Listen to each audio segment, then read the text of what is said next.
Welcome to Dr. Creepen's dungeon.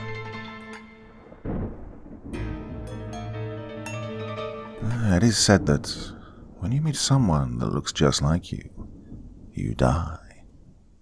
But I suppose there's no one alive to tell us if this is true or not. 3 tales of terror for you this evening. Later on, we have Beauty is Only Skin Deep by Rogue Vampire 3498. We round off tonight's proceedings with I Bought a Wife Online by XXKikitoXx. But before that, we begin with The Companion by beastboysuraj. Now, as ever, before we begin, a word of caution. Tonight's stories may contain strong language, as well as descriptions of violence and horrific imagery. If that sounds like your kind of thing, then let's begin. The Companion. The 7-year-old boy finds a doppelganger of himself while playing in his backyard. He does the worst thing he could have done. He brings him home. Chapter 1. Changed Plan. I've been watching him for a few days now. He was 7, only child. I'd learnt his routine. 6 hours at school, rest in the house, secure and out of reach. The only time he would come out was just a little before sunset, to play in his backyard. I watched him play all by himself, alone. I pitied him. He had no one to play with, but, well, that was ideal for me. This was the perfect time to strike. So I made a plan. The next evening, when he was playing in the backyard, throwing a ball around, I approached him from the bushes. He heard me and was alerted. He was looking in the bushes, and then, without any prompt, he threw a ball at me. I caught it. He knew that it wasn't an animal. He knew that whatever was in there, it had hands. He took a few steps backwards. "Who's there?" he asked. I slowly walked out of the bushes, holding the ball in my hands. He looked at me, and I saw his face going from scared to intrigued. I put the ball on the ground, rolled it towards him, and smiled. He grabbed the ball, picked it up, and looked at me with astonishment. "You look just like me," he said. "And you look just like me." I mimicked him so nicely that he smiled. "Who are you?" "I don't know." "Are you lost?" "Yes, I am lost." "Wait here, I'll call my mum, she'll help you." And he started running towards the house, and I saw my plan ruined, just like that. I had to do something. "No, wait, don't call your mum. If she saw that we looked the same, she'd... I tried to convince him. How hard could that be? "She'd freak out, and she'd get angry. Maybe she'll leave me out in the woods. I don't want to go there. It's scary." "So what do we do? How do we get you back to your home, to your parents?" I don't have parents. I'm alone. I don't have anywhere to go." He started thinking. I looked at his face and wondered if he even understood what it's like not to have parents. He probably couldn't process that. For him, it wasn't even possible, but he knew that it was a terrible thing because I saw his face struggle to find something to say, but how could a 7-year-old boy know what to say to someone who doesn't have parents or a home? So he just stretched his hands out, and with them, the ball. "Do you want to play?" I knew I had to do it even if I didn't want to, so I jumped with fake excitement. "Yes, I want to play."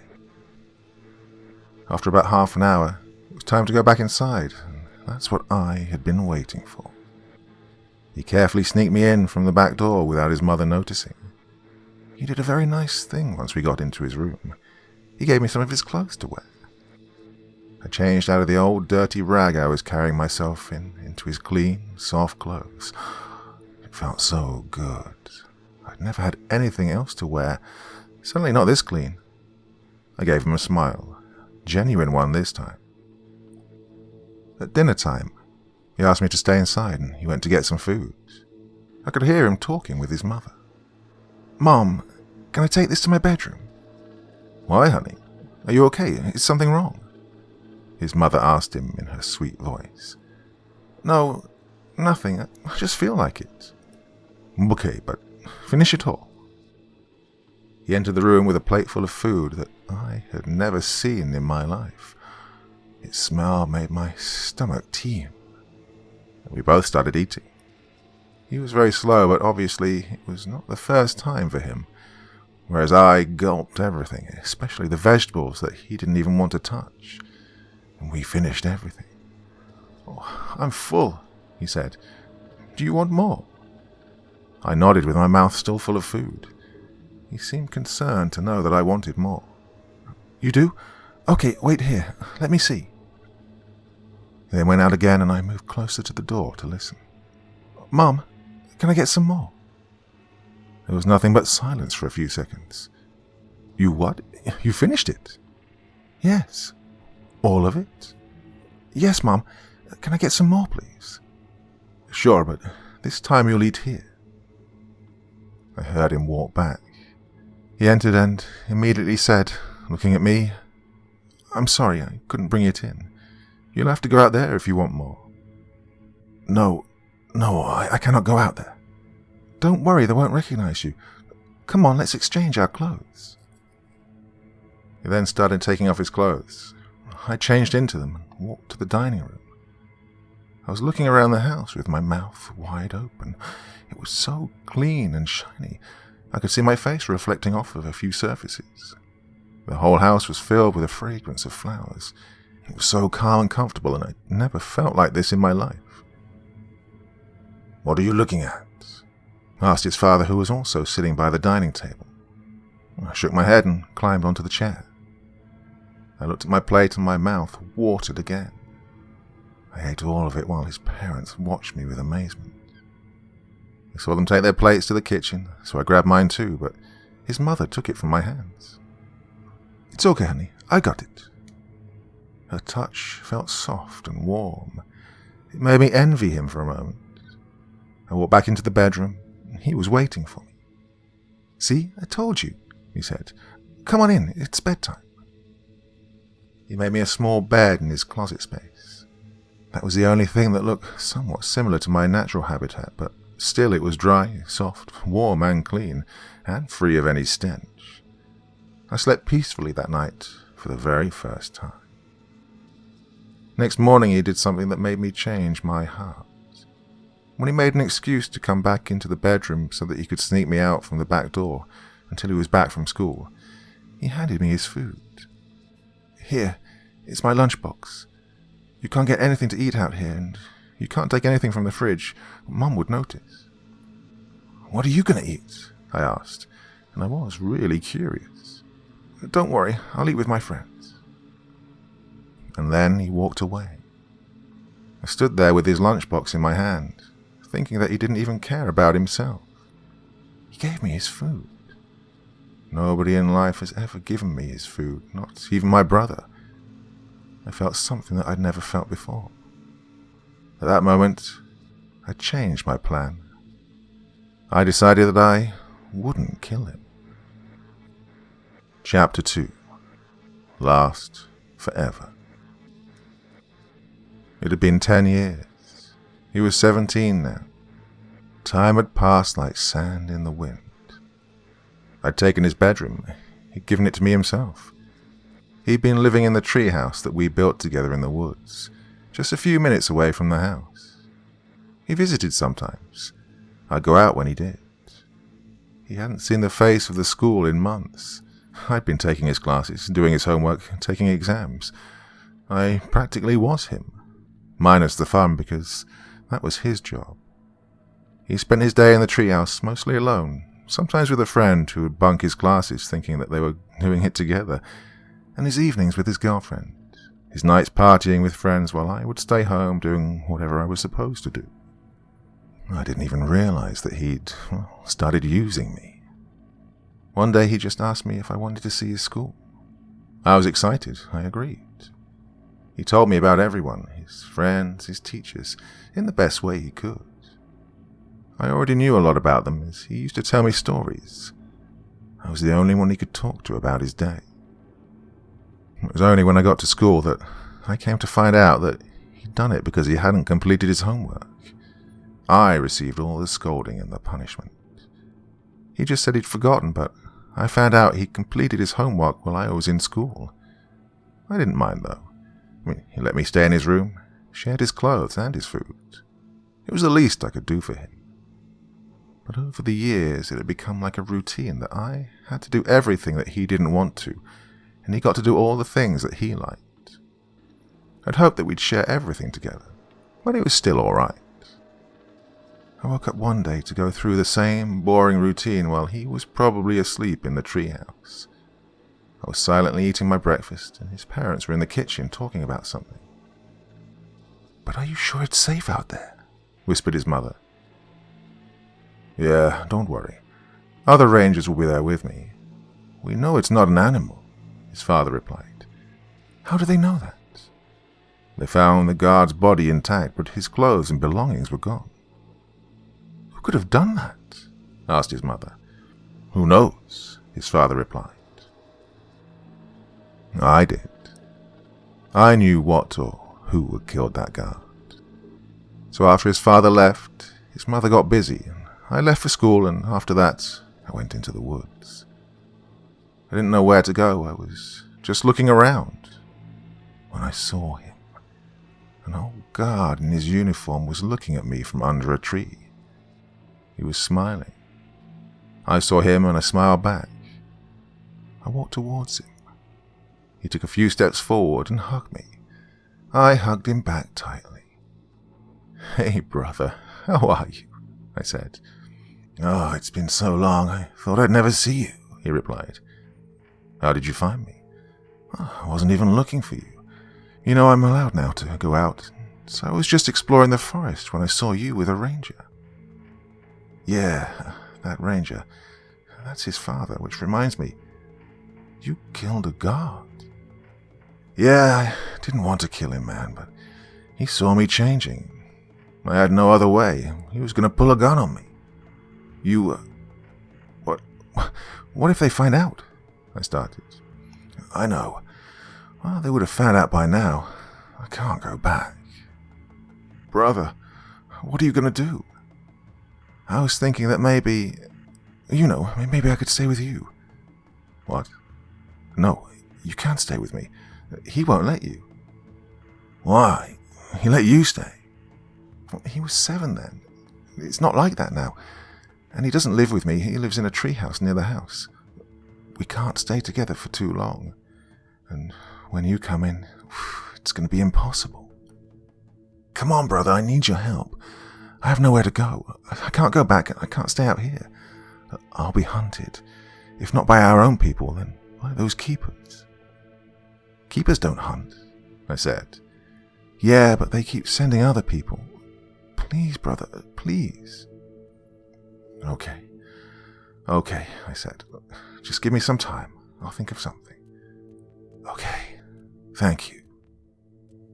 We talked for about an hour, and then it was time to go home before his parents started to worry. "I'll let you know as soon as I figure out something." "Sure. I'll wait here until then. You can call me on my new phone," he said as he took a phone out of his pocket, showing it to me, smiling. I quickly snatched the phone out of his hands. "Where did you get this?" I asked. "It belonged to that guard. Why?" "Look, they can track you with this. Don't you know?" I said to his face and threw the phone away. "And you can't charge it once it runs out of battery." "Okay, sorry. How are we going to get in touch then?" "Meet me tomorrow at the treehouse," I said. "It's about a mile west from the 11th marker, near the house, same time." "Okay, I'll see you there." "Bye, and take these." I handed him some chocolates. "What? Is this food?" "Well, kind of, yeah. They're chocolates." "Oh, I've heard so much about them. Heard they're sweet." Well, I laughed. Sweet doesn't even begin to describe them. "I thought you'd enjoy them. Wait till I get you some ice cream." "Okay, see you." I left him then in an inebriation caused by those chocolates and returned home. That night I kept thinking about him, though, and also the next morning. I was walking to my class when I heard a commotion. I stopped to look at what was happening when I saw a kid on the ground crying and trying to get up, but a tall, strong boy was holding him down, preventing him from getting up. Everybody was just standing there, watching that kid being humiliated. I looked at the tall boy and sighed. He was one of my classmates and a bully. Everybody hated him. When would he learn to behave? If only there was a way he could be nicer to people. And suddenly, a thought popped in my head. Well, if there was a way he could change. I finally had a solution to my brother's problem. I walked straight up to that boy and shouted, "Hey, jerk, why don't you go and pick on someone your own size?" He turned around and looked at me. "Well, what? What are you going to do?" He started walking towards me. The small kid got his chance. He picked up his stuff and ran away. "Stay away from me," I warned him. I was afraid that I might do some serious damage to him. I had to be careful. "Try and stop me," he said, and swung a punch in my direction. It was like it took ages for his fist to reach my face. He was slow, even for a human. I blocked his punch with ease and threw him away. He stumbled but turned back and tried to ram into me.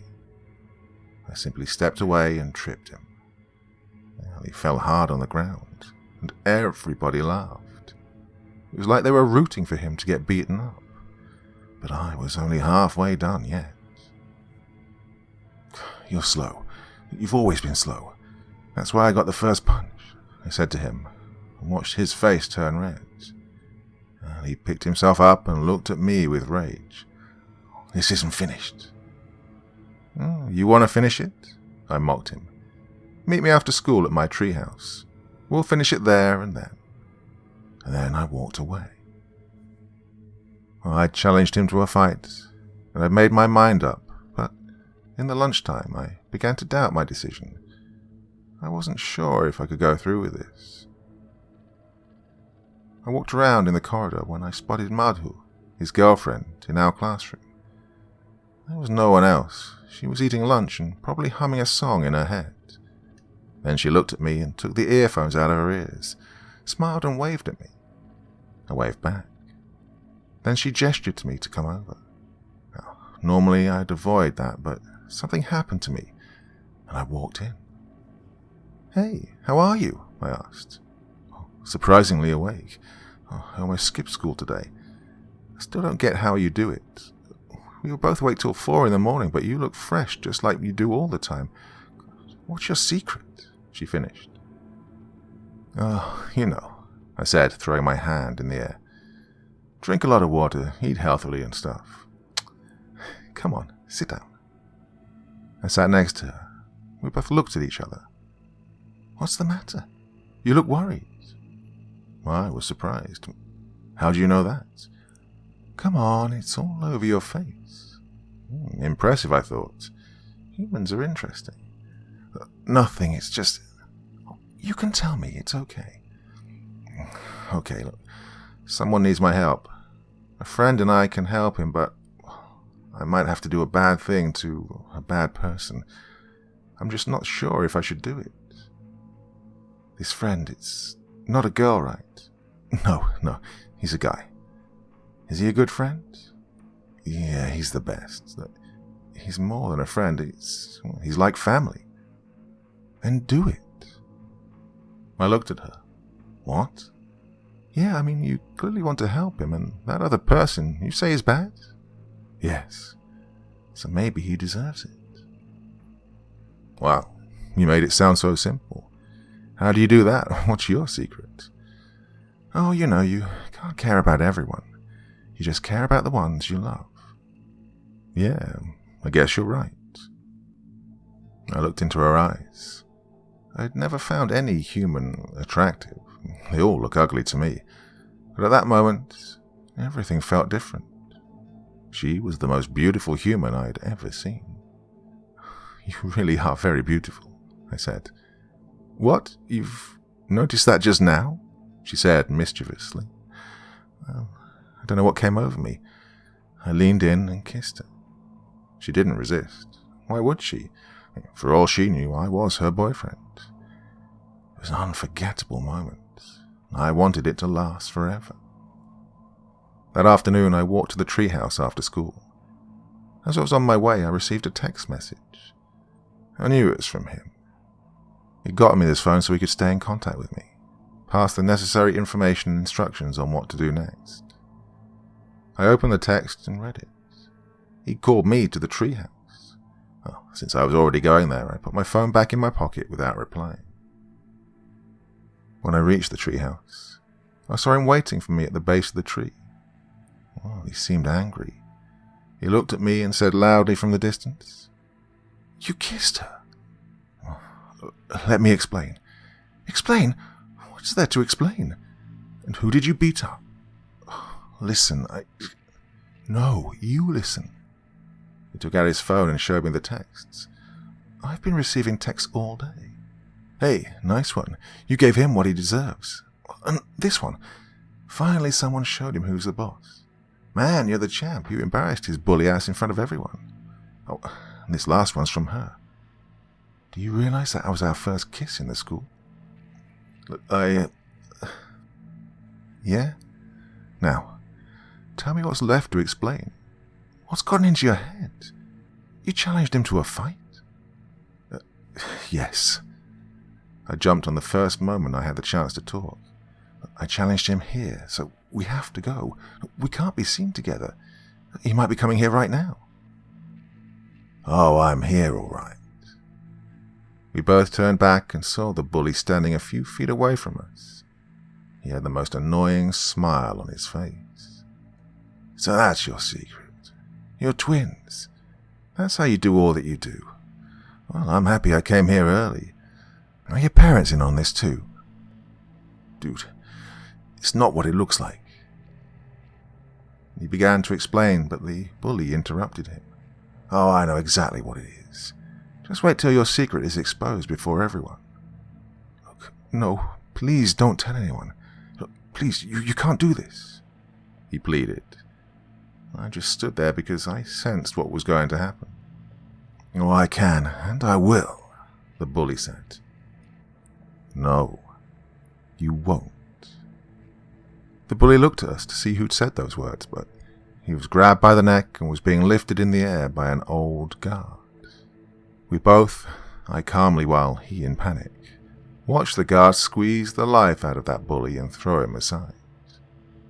My companion just lost it. His face turned pale and his body started shivering. He tried to scream, but barely any sound came out of his mouth. I tried to calm him down. "Look, it's okay, don't panic, it's all right." What are you? "Relax. He killed him." "It's okay. Nobody's going to find out." "Oh, brother, it's not helping. Just do it," I said to my brother. "Show him." I thought it might help calm him down, but when he saw my brother's skin first turn murky grey with spikes and thorns and hairs, and then again saw it change to take the shape of the bully, he went completely insane. My brother now looked just like the bully. He and I both looked at him and finally introduced ourselves. Meet my brother. We are shapeshifters. Chapter 3. The Real Monsters. My companion tried to run, but he was so scared that he stumbled, tripped on the roots of a tree, and fell to the ground. He hit his head on the tree and fell unconscious. When he woke up, we were deep in the forest. The dead body of the bully was lying at a distance. My brother and I were just waiting for him to wake up, looking at him. He opened his eyes and looked around. It took him a few seconds to remember everything, then he jumped when his eyes locked onto us. "Relax. Don't be scared. We're not going to hurt you," my brother said. "Who are you?" he managed to ask. "As my brother told you, we are shapeshifters. We live underground." "I know, it's hard to explain. Well, we can take any shape and form. Yes, there are other families of shapeshifters all around the world. Some of them are even rich and live with humans. We can blend in easily, you see. But not our family, though. Apparently we are all above this. We don't bother humans. We believe in peace and harmony, even though it means we have to wear sacks and eat garbage. My brother here ran away 10 years ago. Well, I get why he did it. We could be anybody, live any life we want, but we choose, what, misery? My brother was speaking without any breaks. He'd probably wanted to say this for a long time. I too just kept listening. After my brother ran away, our elders tightened the security, otherwise I would have run too. They allowed me to go out when I came of age, and it was time for me to hunt for food myself. I was just looking for food when I saw my brother. You know we can identify our own kind in any form. It's more like changing clothes to us. I mean, you can identify your known ones even if they are in different clothes, right? Unfortunately, I killed a guard while I was hunting. If there's one thing our family hates, it's killing. I was scared to go back, so my brother came up with this solution. I'll take the dead guy's place and nobody will notice. He was listening quietly. His face emitted hatred and resentment. You guys are monsters, he said. What did you say? Asked my brother. But then he looked at me and said, You use me. I was taken aback, but before I could say anything, my brother spoke again. We used you. That's typical. So typical of you humans. You use everything and everyone, even your kind, and then you blame others. We used you. You used my brother for all these years, but he said nothing because he at least had a home. We used you. We sleep in the dirt because of you. You humans. You think you're the only intelligent beings on this planet? You live in delusion. You can't stand the fact that there could be anyone superior to you, or even just like you. You don't have the slightest idea of how many kinds of creatures live in hiding just because of you. Your governments hide any proof and cover up anything that could dethrone you from the most intelligent being on the planet. You try to fool yourselves with your space programs, pretending to look for the truth. Can you handle the truth? Let me tell you the truth. Now, my brother was sparkling with rage. I knew he'd always wanted this, to throw the truth in their faces, and now he'd gotten his chance. We moved so close to him that his face was just a few inches away from his, and then he let out the truth. Aliens have been living among you for millennia. They were here even before humans. You practically worship them as gods. You don't have the slightest idea of how many creatures of the dark lure in Crime City. Probably more than the actual criminals, or the rest of the country, or the world. Some of you are trying to fight them, but they're all fighting an already lost war. You have a delusion that this world is run by humans. You know nothing about this world. You wouldn't learn it in your schools, and definitely not in your books, because you're the ones who wrote them. You live in a bubble of your own making. You do each other wrong all the time, manipulate each other, even kill. You do it every day like it's routine, and the irony is that you call us monsters. Look what you have done to this planet. The truth is that you are the real monsters. My brother then took a deep but calm breath. Then he looked at him again and said, So, now that everything's out in the open, we've established some facts, have judged each other enough. I only have one question. Can you keep your mouth shut? We'll go out there. Everything will go as it was supposed to go. Nobody will know anything. So, will you do it? It's up to you. We both looked at him and waited. He first looked at my brother and then at me, contemplating the situation. One part of me wanted to say yes, but why only a part, I wondered. He seemed to have decided something. He looked straight at my brother, clenched his jaw and said, No. My brother then looked away and closed his eyes in disappointment.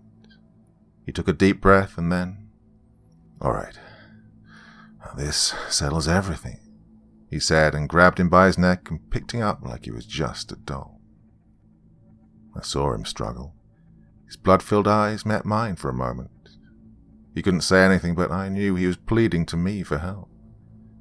I looked at him, and I remembered.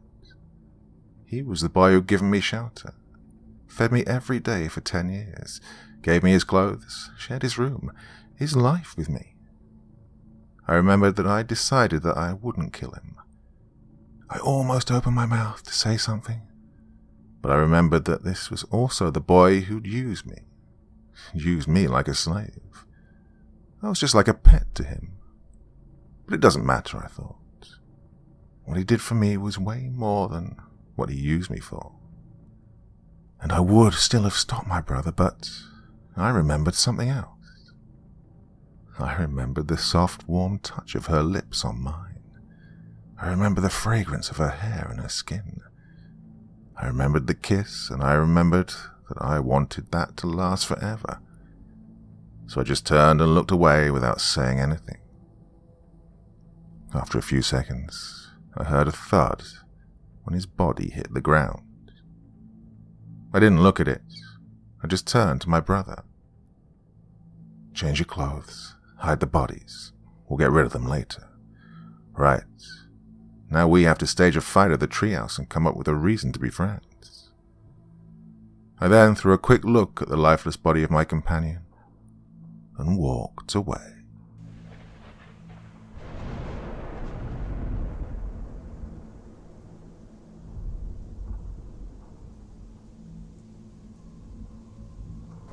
Hi, my name's Brianna, and this is my story. I don't know if anyone will ever actually read this, but, well, I had to try. Besides, it's not like I have anything better to do these days. Perhaps I'll even be able to warn someone and do some good during the course of my pathetic existence, before it's too late. My time's almost up. The clock is ticking. Seconds near running out as the treatments grow more and more intense. Sooner or later, I know that'll be my demise. No one cares, though. Not the doctors, not the orderlies, or the scientists marveling at my condition, treating me as if I was some bizarre mutation of nature, less than a person. They're all just following my father's orders to cure me by any means necessary, even if a side effect is death.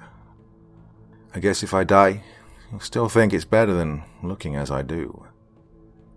I used to think that way as well, though, so I understand. It's what I get. Well, no, it's what I deserve. I won't waste your time convincing you that I'm a good person who didn't deserve what happened to me. In truth, I was an awful person, an extremely vapid, self-absorbed teenage bully. I spent my high school days making the lives of my peers as miserable as possible. The few friends within my inner circle, well, I'm certain were only there to lessen the intensity of my cruelty inflicted upon them. I highly doubt any of them will miss me, only noticing my absence in relief. No one has come to visit me, although that doesn't surprise me.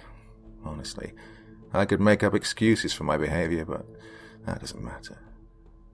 Plenty of children's mothers abandon them when they're young, but not all of them turn out wretched like me. Besides, I lived a comfortable life of luxury.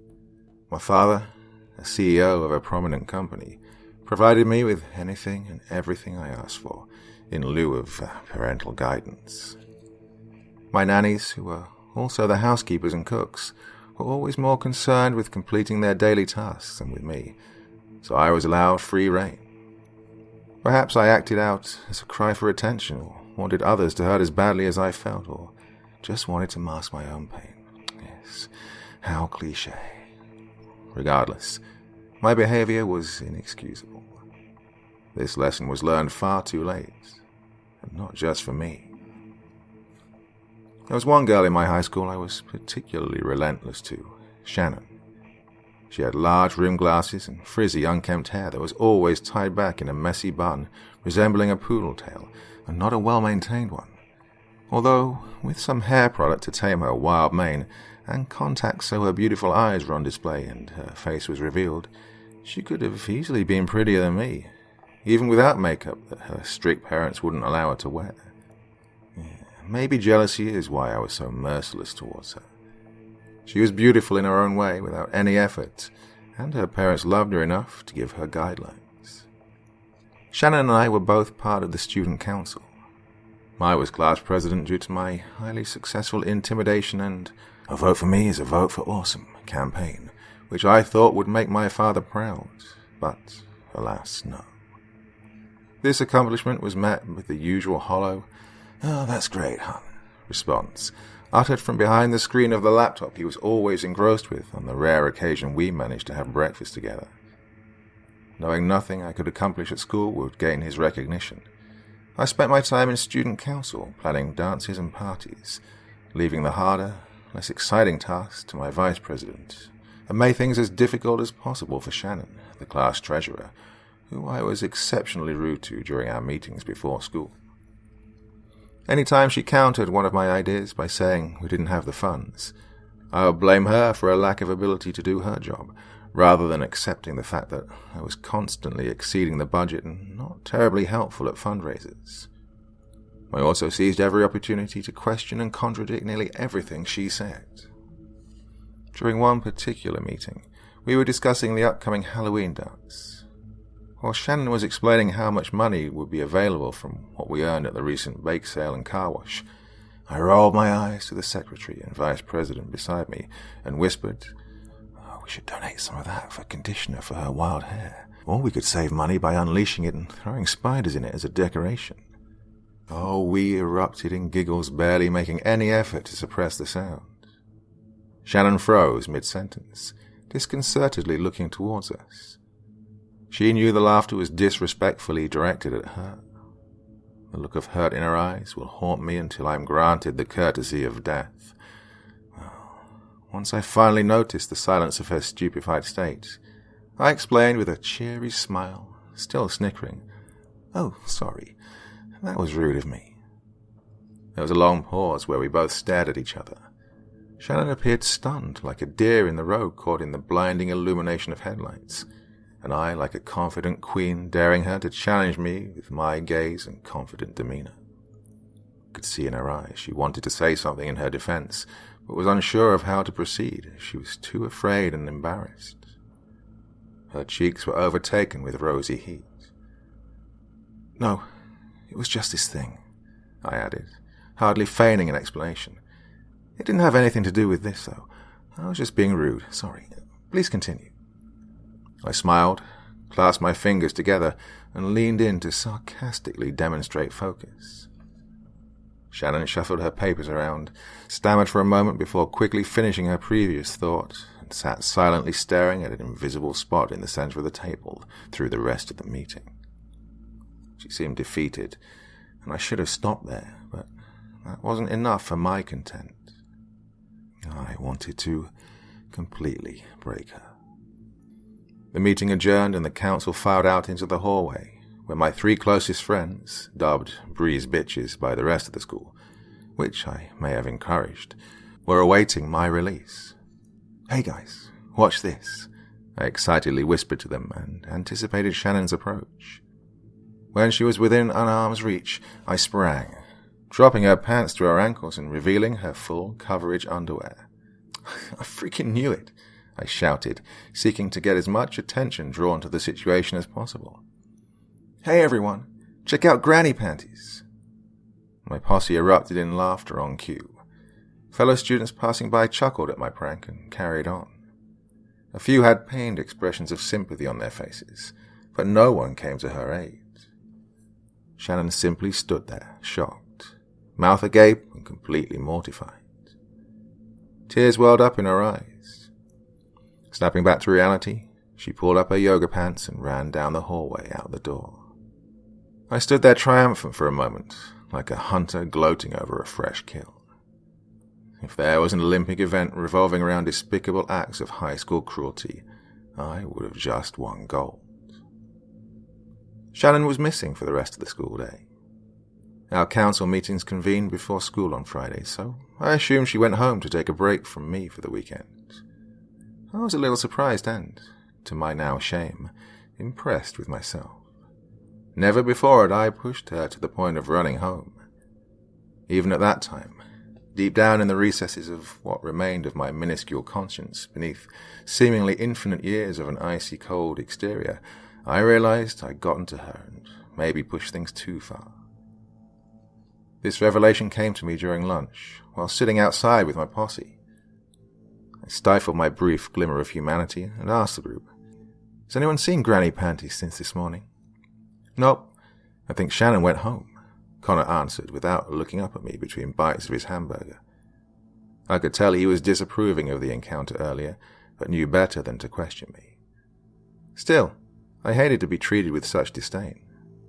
For anyone else, silent judgments would be quickly chided, but I'd secretly been crushing on Connor since freshman year, and to an extent I respected his opinion, even if it was irrelevant to my actions. I respected Mandy's opinion as well. We'd been best friends before I became a monstrosity.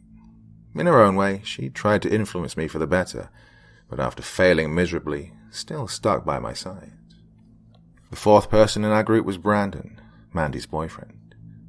I could tell he despised me, and I mutually didn't care about him either. But he loved Mandy and had to tolerate me to be with her. He knew to keep his mouth shut about my behavior and could pretend to like me. I, in turn, reciprocated the cordiality. These were the people I surrounded myself with. At least Mandy truly was my friend. Well, upon reflection, maybe she stuck around in hope that I would become the girl I once was, the girl who protected her from middle school bullies until I transformed into one myself. Once, a girl in our class was picking on Mandy in the lunch line, saying she didn't need the calories, calling her fat, and blamed her acne on a poor diet. Mandy wasn't fat. She's never had the body type of a stick figure Barbie like me, but she wasn't overweight.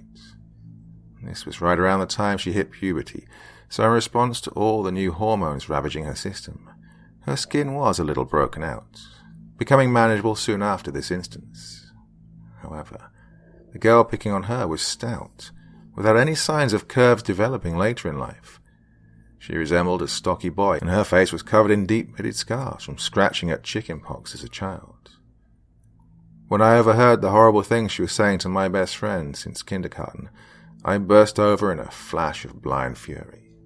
My fist exploded into her face, and she fell back against the floor. I then articulated my anger towards her and opened her eyes to every flaw she possessed. She cowered to me from then on and left Mandy alone. Word spread like a disease through my peers until the school was completely convinced that I was not one to agitate. Mandy had peace, and I was feared. It was my first seductive taste of power, and I was instantly addicted. I never wished to lose my status, and I began to thrive on the misery of others.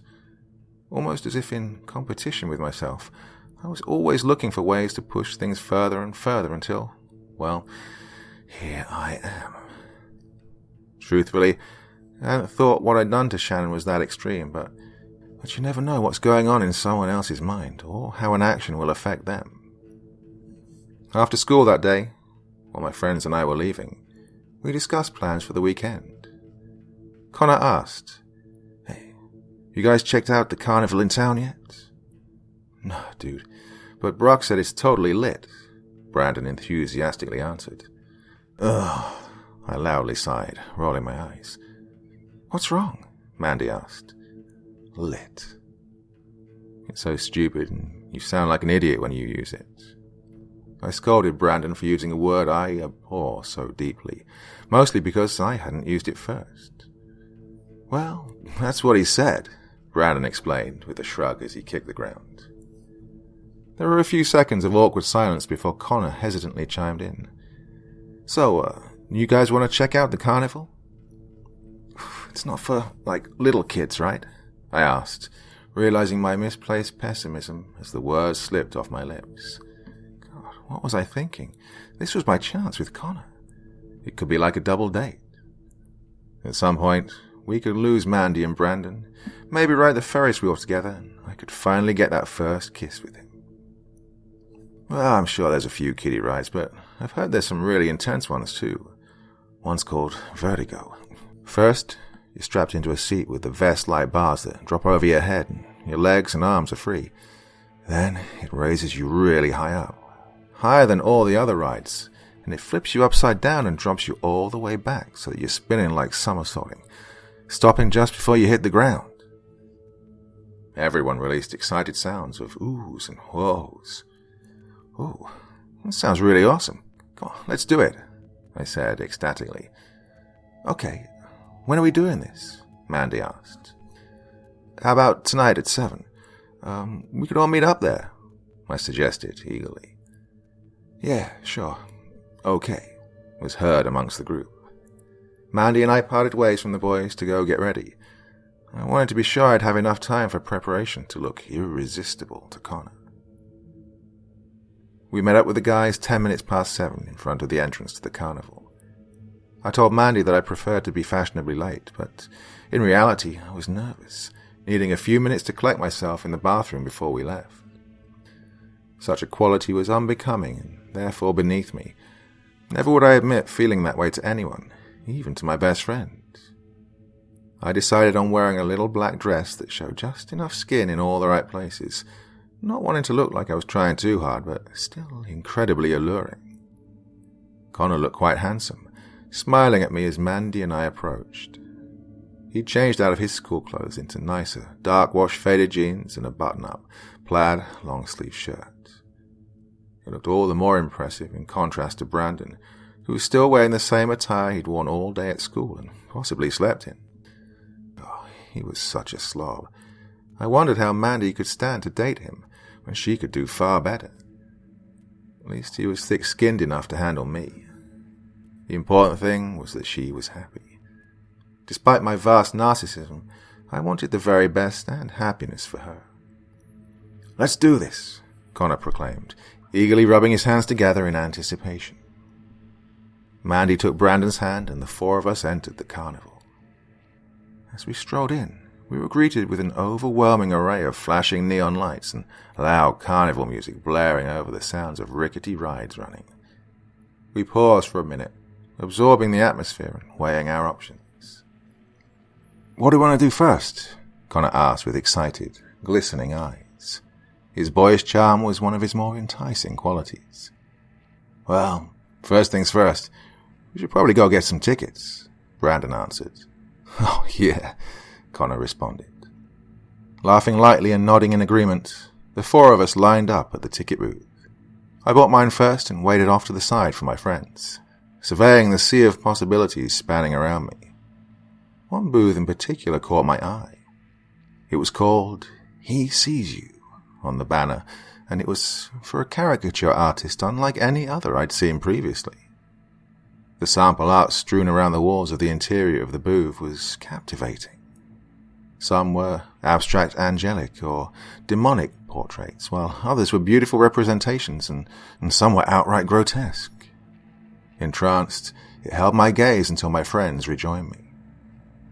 "See something you like?"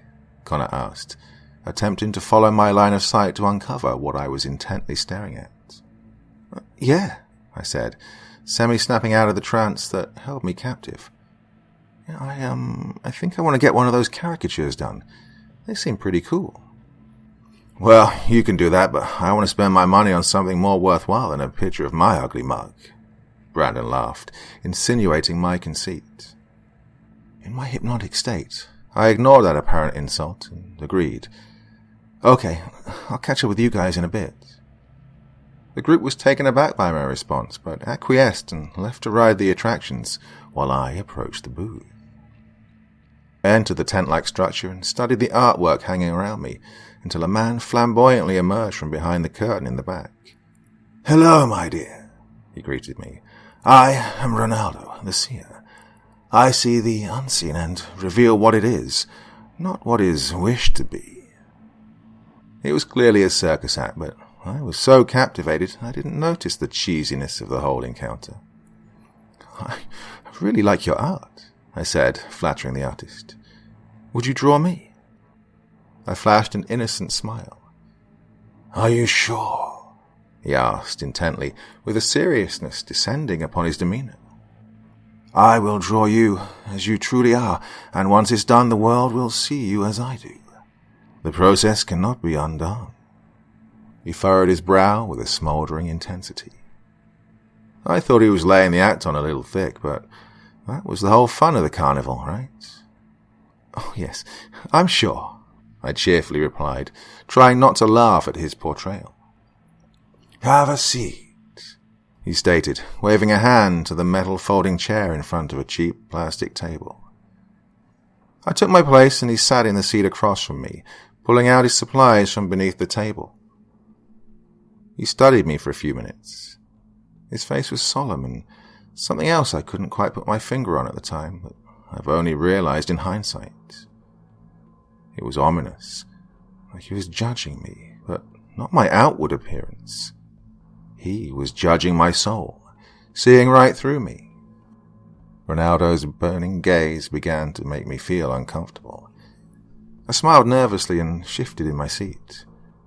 Scanning outside the tent for my friends, I found them laughing and running to get in line for another ride. I didn't think I'd ever seen them so happy and relaxed. Was that my doing? Did I make them tense around me? I wondered this during a brief moment as I watched my friends, when I almost had an epiphany about myself, but then Mandy playfully shoved Connor. Jumping to conclusions, my former selfish mindset resumed. In an instant my curiosity turned to rage.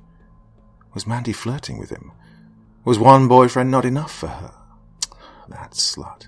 How could she do this to me? She knows how much I like him. God, no one's loyal. Nobody loves me.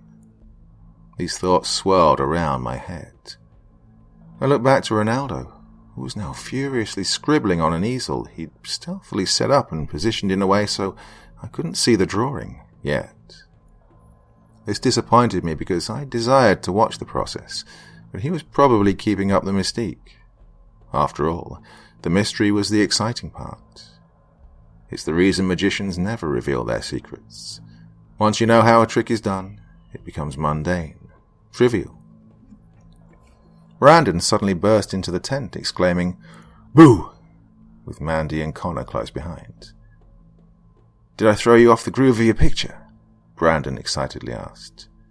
"No, dummy, he's a professional," I said in the snobbiest of tones. "How's it coming?" Mandy asked. "Well, I'm sure it's going to be great," I presumptuously answered.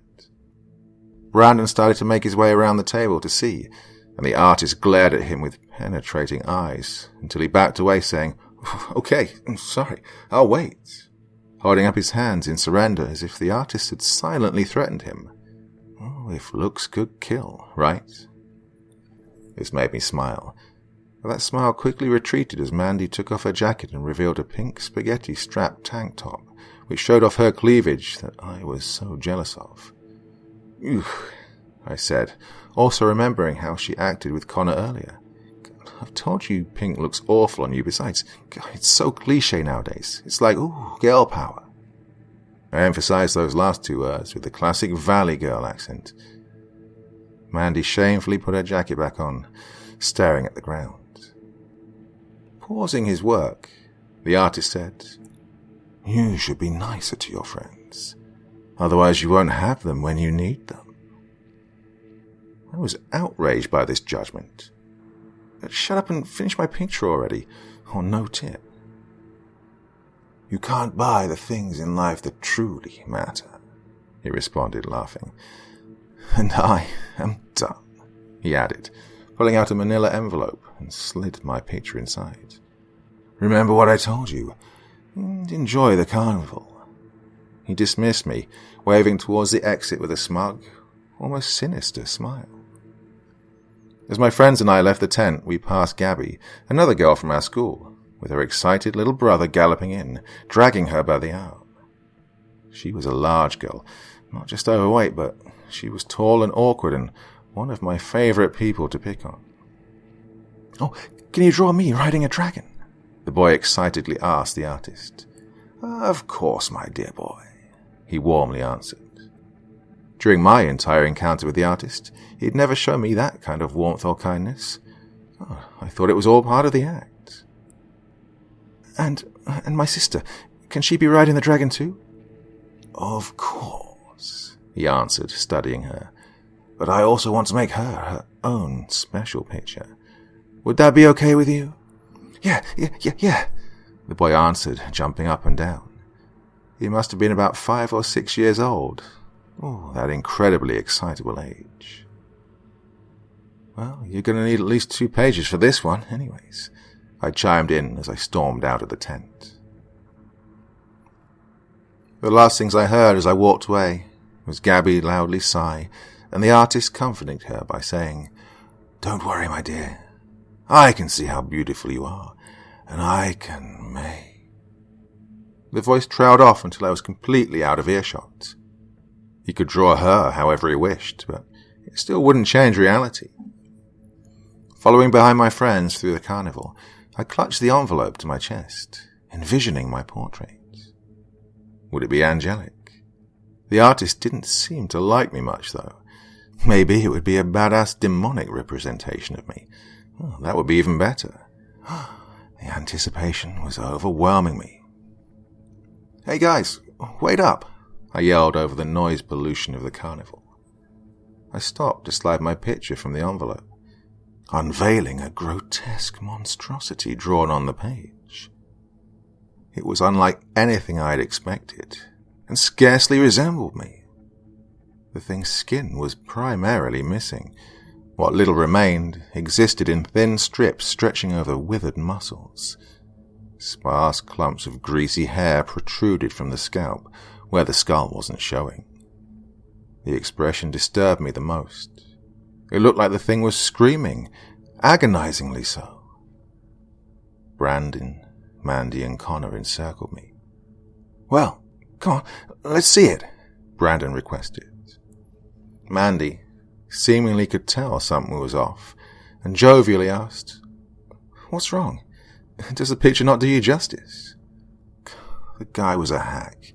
"It doesn't even look like me," I dismissed, starting to slide the picture back into its envelope. Before I'd succeeded in hiding it, Brandon whipped it away from me, saying, "Oh, come on now."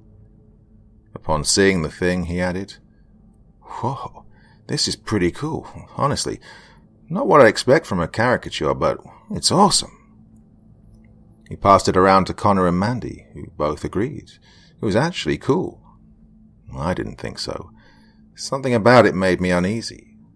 Maybe it was because the artist had said it was how he saw me. However, my friends didn't know that, and I thought it best to keep that information to myself. Brandon took one last look before handing the picture back to me, saying, "That's pretty sweet." "Thanks," I responded cheerfully, pretending to be pleased as well.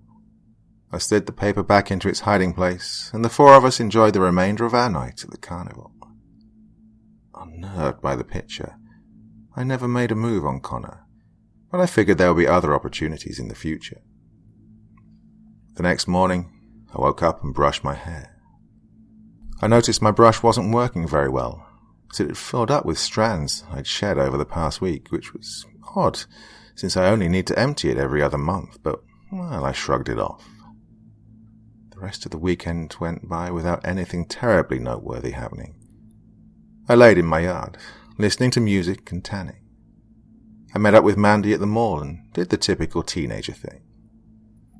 Monday morning came around, and I rolled out of bed to get ready for school.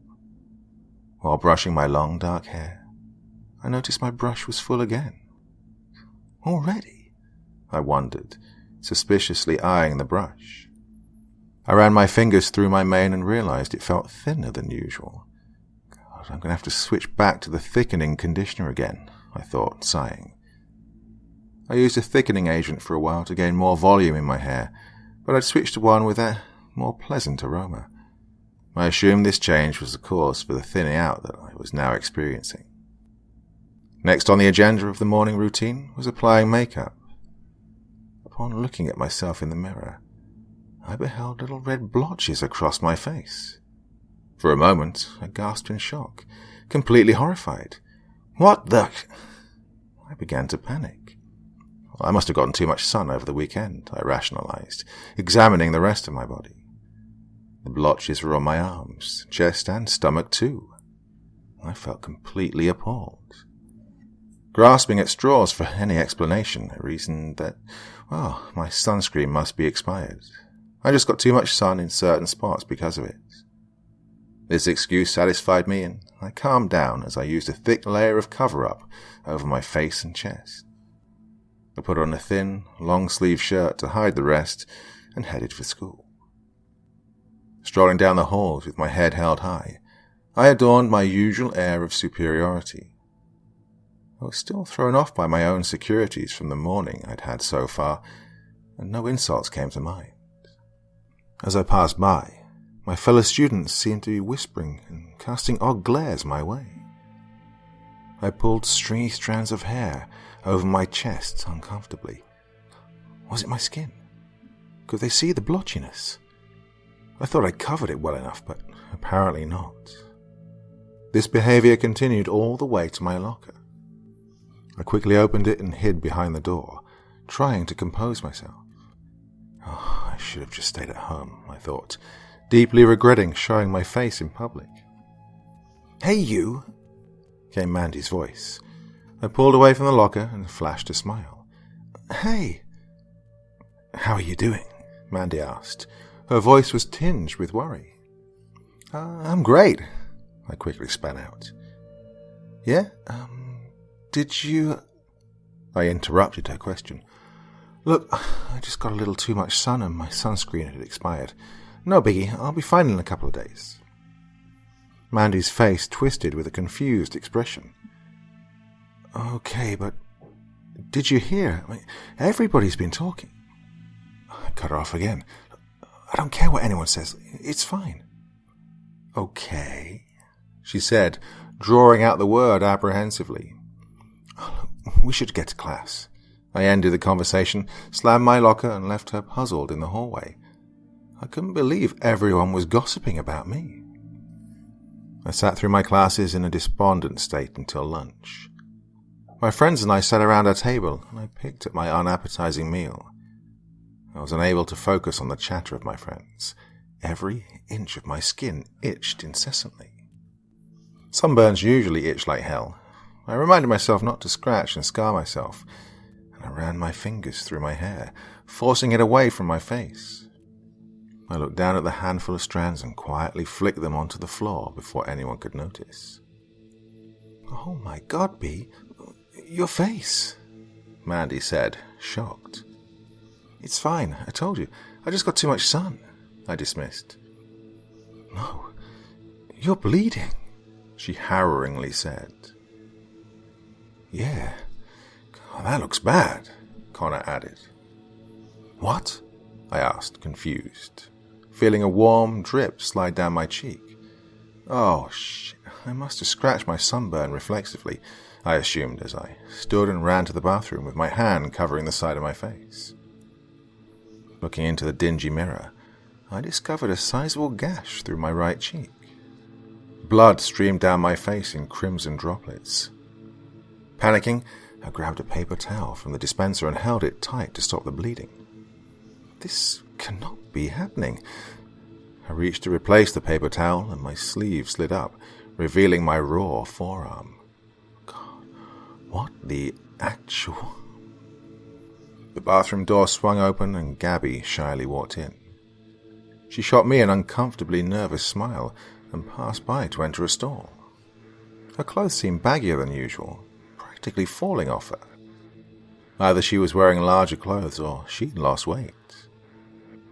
I would have paid more mind to this if I hadn't been so absorbed in my own problems at the moment. She finished up in the stall and came to use the sink beside me. Seeing her face in the mirror, I noticed her skin looked clearer.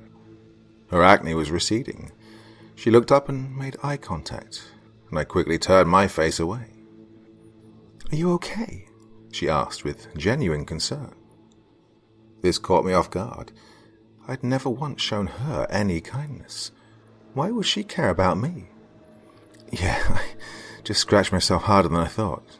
Time for a manicure." We both laughed and I added, "You're looking good. You doing something different?" "Not really." She shrugged, smiling. I've lost quite a few pounds and my skin started clearing up over the weekend. I guess I grew out of it, like my mum said I would. I nodded, unsure how to respond. Well, have fun with the manicure, she said, before leaving me alone in the bathroom. Cautiously, I removed the bloody paper towel. The gash seemed to have grown, revealing the muscle behind the skin. I ran my fingers through my hair again, and as I expected, I held a clump of it. Fuming, my thoughts spiraled. What kind of backwards world was this where I was falling apart and Gabby was looking better by the minute? And then I remembered the artist at the carnival. Had he somehow cursed me? No, that's crazy. That doesn't really happen, does it? The saying goes that all legends are based on truth. Maybe he cursed me and blessed Gabby. What was it he said? He sees the unseen and reveals what you really are. Is this what he saw in me? A monstrosity? In my picture, the thing had barely any hair or skin. Was I going to become that? The thought made me shudder. I looked down at my forearm and saw the skin was splitting apart. Panic gripped me. There has to be a way to stop this. If I can just talk to Ronaldo, maybe I can convince him that I've learned my lesson and he can reverse this. I resolved to find him immediately. There literally wasn't a second to waste. I left school without saying a word to anyone and headed back to the carnival. Surely there would be hell to pay when I returned for ditching school like that, but I couldn't care less about that at the moment. There was no way I could explain why I had to leave, anyways. I was cursed and have to go back to the carnival to get it undone. Well, that wouldn't work. I might even be locked up for a psychological break. I'd have to deal with the consequences later. As I approached the side of the carnival, I could see it was currently packing up to move on to another town. Surrounded by collapsed rides and tents, everything looked different. I didn't see Ronaldo's booth anywhere. A worker passed me by, with his arms full of ropes and rigging equipment. I stopped him, asking, "Excuse me, sir, where can I find Ronaldo?" The man smirked and turned to walk away. I grabbed his arm and begged, please, tell me." He pointed in the direction of a semi-truck and silently walked away. I ran towards the truck, calling out desperately, "Ronaldo! Ronaldo!" He emerged from behind the truck smiling. "Hello, my dear. How are you?" he asked as if we were old friends. Collapsing at his feet, I struggled to catch my breath as I pitifully asked, "Did you do this to me?" His wicked smile expanded. No, my dear," he began mockingly. "You did it to yourself. I warned you that you would become as you truly are." He paused for dramatic effect and continued. "From the first moment I saw you, I knew what you were. Now the world can see it too." That sinister smile was plastered across his face. "But..." I tried to argue with tears welling up in my forlorn eyes. "No," he sternly reprimanded, as if I were a disobedient dog. "How many people have you treated badly, behaved like a monster to? You have corrupted your soul. Now your appearance is appropriate. Isn't there any way I can fix this? Please, sir, I'll do anything." He pondered for a moment, stroking his beard before answering me. "If you can be genuinely kind to others, do enough good to atone for all the harm you have inflicted, then perhaps I could draw a new portrait. With how adulterated your soul is, though." His voice trailed off, and he shrugged to convey his disbelief and disinterest. "I can do it. I'll do anything. I've learned my lesson, I promise," I sincerely reassured, though I could tell from his expression that he wasn't convinced. "How do I find you again when I'm ready?" He pulled a business card from his sleeve and flicked it to me. "Good luck, my dear, and goodbye." and at that he took his leave and vanished behind the semi. I strolled away from the site of the Carnival shambles, brainstorming good deeds I could do. I could volunteer at a retirement home, or the soup kitchen, or... My thought was interrupted by my cell phone ringing. I pulled it from my pocket and saw the caller ID. It was Mandy, probably wondering why I'd disappeared from school. "Hey," I answered. "Are you okay? Hey." Mandy's voice was full of concern. "Yeah. Look, it seems like you're taking Shannon's death really hard, but there's no way you could have known." "Wait. What? Shannon's dead?" I was completely taken aback by this news. "Yeah, it's all anyone's been talking about all day." "How?" Mandy was silent. "Mandy? She..." I could tell Mandy was searching for the right words to say. Choking back tears, she finally explained.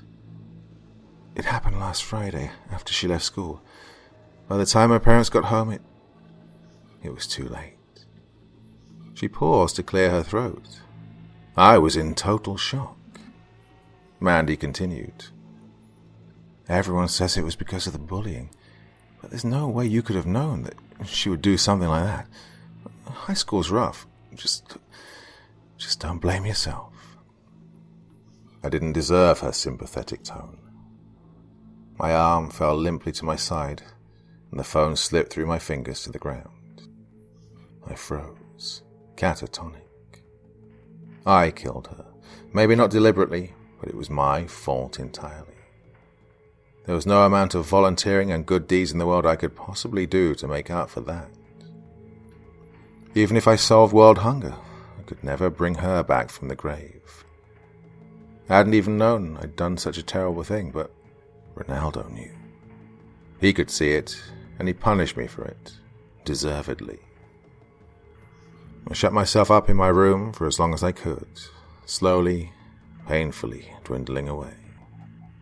When my dad finally broke down my bedroom door, he was horrified by what he saw, and rightly so.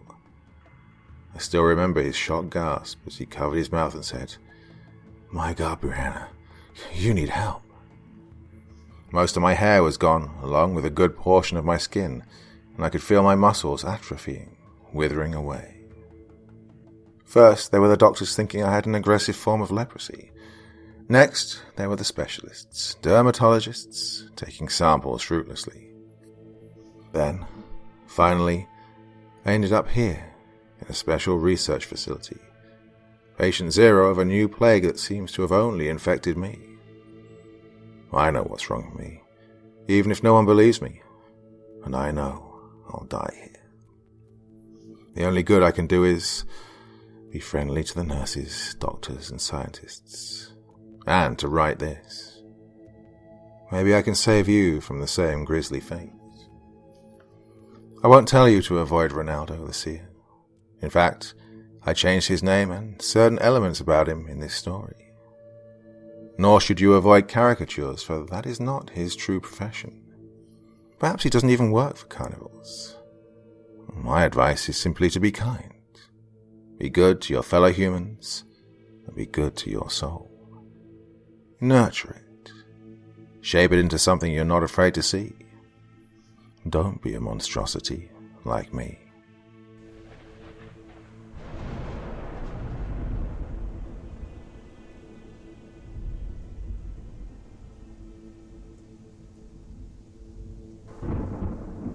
I'm a fairly well-off guy. I have a good job with decent pay, and I'm not unattractive. However, I've not had the best of luck with relationships. That's not to say I haven't had any, more rather that the ones I've been involved in haven't ended well. I've been cheated on, told I have too high expectations, and that I work too much. Not unfair statements exactly, but I made sure everyone was well informed before they began, so hearing that kind of thing grinds my gears. The idea of buying a wife first came up as a joke. I'd been drinking with some mates and explaining to them that my girlfriend had left me over my working late as she thought I was cheating. I wasn't, obviously, and Braden mockingly suggested that I just fill in an order form for a wife and see how that went. We tossed around the idea for a while, joking about wife auctions and the misogyny of it. I felt fairly reassured with myself that I did not need to buy a wife. Then I got an email titled, "Find Your Perfect Match." Now, normally, I would have bypassed such an obvious scam. But then I got to considering what a hoot it would be next time, explaining to the boys that just days after discussing it, I got a scam email and gave it a try. And so, I did. I opened the email and followed the link. Almost immediately, a private browser started downloading onto my laptop. Horrified, I tried to end the program. Unfortunately, it was finished installing so fast I couldn't even keep up. Yeah, I'm also not the most computer savvy, in case you couldn't tell. Once the page opened up, though, it was honestly not at all what I was expecting. I was waiting for the typical porn-style women to be advertised where you pay X amount of dollars for every minute of their time. Or maybe for 1,000,000 viruses and hackers to start trying to break into my computer like you see in the movies. Maybe my bank account was just randomly going to be skimmed. I don't know. Oh, thankfully, and unsettlingly, it was nothing like that. Instead, I was first asked to fill out a profile form. Well, it didn't ask for anything horribly identifiable, just age, gender, species, race, and sexual orientation. It didn't even require a name. Well, bemused, I filled out the form and was taken to a terms and conditions page. I skimmed through it. As usual, there was something about payment must be made in full before partner will be shipped. Refunds are not given for return of partner for any reason or for DOA, and all contracts are binding and final until termination. Yeah, okay, I thought. Foresight and common sense are valuable tools, and I encourage others to use them. I, however, clicked on the accept button and was directed to a new page. This seemed to be the advertisement page, just in case I wasn't already in deep enough. It went on to explain that, although the partners available were high quality, it was important to select your preferences with care, as you would only be provided with the closest match. Order a Ferrari, get a chicken nugget, I mused to myself. Still, the advertisement clip continued to explain the process. You fill in your details, they fill in theirs, and you would be matched with someone. Kind of like a dating site, only all sales were final. I was half-heartedly waiting for some explanation of where these people were to come from. When there was no explanation provided, I felt my gut filling with dread, as I considered that the partners advertised were probably traffic victims. That was what actually prompted me to keep going. I decided that I would save at least one girl. I could pay for her, and when she arrived, I'd take her straight to the police station and we'd get help. I briefly worried about the price of such a venture before the rational part of my brain asked me if I cared more about a woman's life or money. Well, the decision was easy from there. Once the advertisement ended, I clicked onward onto the next page, filled with an inflated sense of heroism. Select your preferences, the next page stated. Well, the list was extensive, and honestly felt more like ordering an elaborate meal than a human being. Everything was set out in a this or that style. Now, these are some examples of what I mean. Priority for subdued or opinionated. Priority for sex or appearance. Priority for intelligence or obedience. As you selected options, you'd be confronted by the same characteristics rearranged. Priority for intelligence or appearance. Priority for subdued or sex. And so on. It took me nearly an hour to go through them all. By the end, I barely remembered what I'd even chosen. Once I was finally done, I was directed to a payment page, and much like everything else, it wasn't what I'd expected it to be. The payment was to be made through a company I'd never heard of, But I was relieved to see there were a range of payment options. Credit card was, thankfully, one, but there were other options too. Soul Express, Harvest Goods. I'd never heard of those before. I clicked on Harvest Goods just for fun since, well, why not? And quickly realized payment could be made in 238 fresh human hearts, or 375 minor organs. A sick kind of joke that made me even more suspicious of the site, and as I clicked back, I assumed that Soul Express would be asking for souls. Well, after I'd finished fooling around with various payment options, I chose the monetary option. So, how much does a wife cost? Well, that depends. You could pay $2.5 million for a 1-year contract, $10 million for 5 years, $45 million for 25 years, or $1.3 billion for lifetime. Well, looking over my options, I considered how long I might need to build a proper case. 1 year wasn't going to be enough. I just hoped 5 would. Well, my wallet stung as I selected the 10 million, and I felt a heavy disappointment settle in when the following page stated, "Thank you for your time and generous contribution. Please wait as we process your request. It may take 7 to 90 business days to complete." A few weeks passed before I accepted the fact that I'd been scammed. My friends and I drank to my stupidity, while my bank account slowly recovered. It was around this time that I received another email. "Your order is ready for shipment."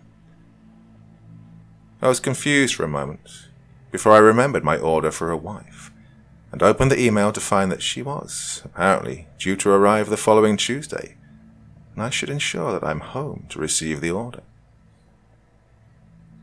When Tuesday arrived, I waited anxiously. Was someone really going to show up? I didn't know exactly, and I realized when I thought about it, I hadn't even given an address. When the knock on the door came, I'm not ashamed to say I jumped a little, but by the time I reached the door, there was no person there. Just a 2-foot by 3-foot rectangular box. It was cardboard and definitely didn't look like anyone could fit into it. I picked it up to carry it inside cautiously, and immediately noticed that it was impossibly heavy. So much so that I couldn't get more than a step or two with it at a time, and mostly ended up dragging it inside. There were no labels on it at all, no instructions, no delivery address or return address, though I didn't pay too much notice at the time, as I was focused on opening it quickly. I didn't want whoever might be inside to suffocate, but then I didn't want to stab them with the letter opener I was using either. To my suspicion, once I got the cardboard open, I found a plastic drum. It was a blue container with brownish red symbols written onto the inner cardboard surrounds. I didn't recognize any meaning in them, but felt for sure that they were written in blood. Once my initial shock passed, I hurried to open the drum only to find a letter with instructions stuck on the top.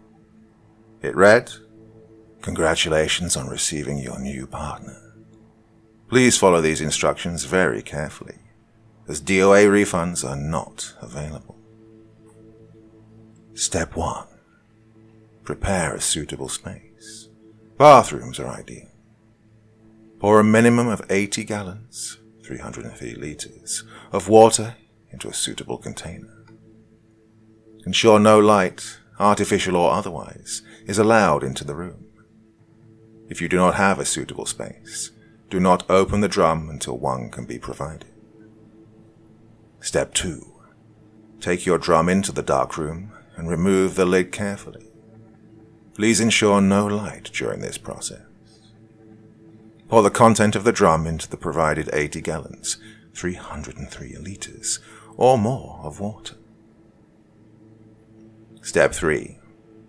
Leave your partner to grow for exactly 168 hours. 168. You may collect your partner once the express time period has passed. Please note, some light sensitivity is to be expected within the first week. Should you have any concerns or questions, please refrain from contacting our administration. All the information you should need is listed within the provided manual. After reading the letter, I eyed off the drum suspiciously. In return, it sat there, unmoving. Was I really going to do this? My bathroom was too well lit, but the cellar was perfect. Admittedly, it didn't take me too long to decide to give it a try. What did I have to lose? I'd already paid my $10 million and curiosity was burning me up. Well, it was only a 10-minute trip to the store and back to purchase an above-ground pool. Just one of those tarp ones propped up by bracing, but it was nearly 100 gallons, so I figured it would work. I spent the afternoon setting everything up and waited until nightfall to blindly roll the barrel down a dark hallway into a pitch-black room. It did roll down the stairs rather violently, and I scrambled quickly to find it, though it seemed intact when I did. From there, I followed the instructions to the letter. The contents of the barrel smelled absolutely terrible when I opened it, and it plopped into the water with lumpy splashes, which only seemed to amplify the stench. I left the room gladly, and put a towel at the bottom of the door to prevent any light entering under it. And now, I'm just waiting. It's been 3 days. I have another 4 to go. I don't know what I'm expecting. I don't know why I'm even crazy enough to try this. I'm writing this just in case something goes wrong. At least that way someone has some idea of what happens. Wish me luck. Okay, to begin this time, I thought I'd answer some of your more pressing questions. I work in the import-export business and have several investments running as well. I'm also really good at saving, and I'm an only child, so when my father died a few years back, getting his inheritance helped a lot. Next, to add some context, well, I'm kind of a feminine guy. Can't grow a beard to save my life. I'm skinny, but I work out, so I don't look too emaciated. Basically, my friends have a running joke that I look like a twink. In the same vein, I also have a low sex drive, to the point where I'm almost asexual. And yes, this has had an impact on my previous relationships. Now, this is important to know because it'll help explain the preferences I set for my wife when ordering. I basically prioritized appearance above all, then intelligence, and sex was the last out of the top 3. I don't mean to sound like a jerk, but I wanted a trophy housewife. You know, someone insanely beautiful that I could show off at work functions, but still be able to come home to a clean house and cook meals. How I expected whatever was brewing in the darkness of my cellar to form into this, wonder girl of a wife, I've got no idea. The only thing I can say I was relieved about was that at least it didn't seem to be a 14-year-old human trafficking victim. Better some dark magic or backwards experimental science than an innocent. However, after I'd followed all the instructions, I found myself going through various stages of uncertainty. Firstly, I wondered if I was completely insane. I had bought something online from a less than reputable looking website after clicking a bait ad email. Paid a large sum of money to some unknown entity that, by the way, showed up on my credit card statement as paid to Satan, which was obviously someone's idea of an edgy company name. And now whatever I had received was growing in my basement. Oof, the smell alone was bad enough. It had been bad when I first poured it into the water. However, within a few days it was entirely insufferable. The smell permeated through the towel at the bottom of the door and wafted slowly into the rest of the house. For my own benefit, I avoided areas of the house that were affected, and it's needless to say I didn't invite any guests over. There was only one thing in my entire life that I'd ever smelt that was similar, and that was the rotten fluids of a stillborn baby delivered naturally after it had died inside a mother a couple of weeks earlier. At this point, the idea that I was maybe being punked had crossed my mind. I'd heard of people buying mystery boxes off the deep web only to find chunks of dead animals and barbed wire inside, and thought that my situation wasn't too dissimilar. If that was the case, I wasn't sure I wanted to go and check on whatever was down there. What if I turned on the lights and it was just a few chunks of human flesh bobbing around? How on earth would I explain that to anyone, let alone to the police? This was about the time paranoia set in. It was as if the air itself inside the house had got heavier, pressed down on me with a sticky humidity no matter how low I set the air conditioner. I found myself eyeballing the mailman as he walked past and peering out the curtains at pedestrians on the sidewalk. Somehow, I felt like I was doing something deeply wrong and that everyone in the world knew about it. Mostly, though, I was worried that they'd smell the rancid odor from outside. Then I began to wonder about if I wasn't being messed with. How would whatever it was in that barrel turn into a wife? Was I part of some government experiment? Well, my curiosity got the better of me once again, and I decided to go to the cellar door to see if I could hear anything. So, while holding my breath, that's exactly what I did. I walked down the hallway slowly and pressed my ear against the door. At first, I couldn't hear anything. Then I realized there was a quiet sloshing sound, as if the water was being moved around slightly. Both surprised and unsettled, I recoiled from the door and, in doing so, made the mistake of breathing in. Well, I'm not ashamed to say I threw up then and there, as the smell assaulted my nostrils with a vengeance. After that, I decided it best to wait a while before attempting to go near it again, though it soon became unnecessary as I began to hear sounds from the cellar without having to get close. Initially, they began so faintly that I wasn't sure whether or not they were real, but with time they became louder and unmistakable. There was splashing and occasional indecipherable words coming from the cellar. When I'd lie awake in the dim of my room on the other side of the house, I would hear it. The garbled sounds of something horrendous developing in wet darkness with groans of agony and unintelligible mumbling. To ease my nerves, I began to play music through the house, just loud enough to mask the sounds, but quiet enough to not have the neighbors call the cops on me. When the day finally came that the timer counted down to mere hours, I began to panic. If there were preparations to be made, I wasn't sure what they were. I managed to find some of my ex's old clothes, assuming that my new wife would need something to wear, and bought a decent stock of food. Though I was unsure if whatever was down there would even be able to eat, and was assuming it wasn't going to make me its first meal. Well, then I made up a bed in the guest room and paced anxiously around until the timer showed 10 minutes. Then I reluctantly grabbed a towel and made my way to the basement. As I approached the door, I noticed that the horrible smell from earlier was no longer there.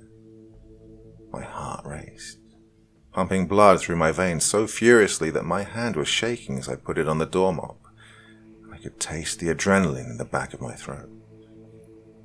Swallowing my anxiety, I watched the final seconds count down on the timer, and then opened the door.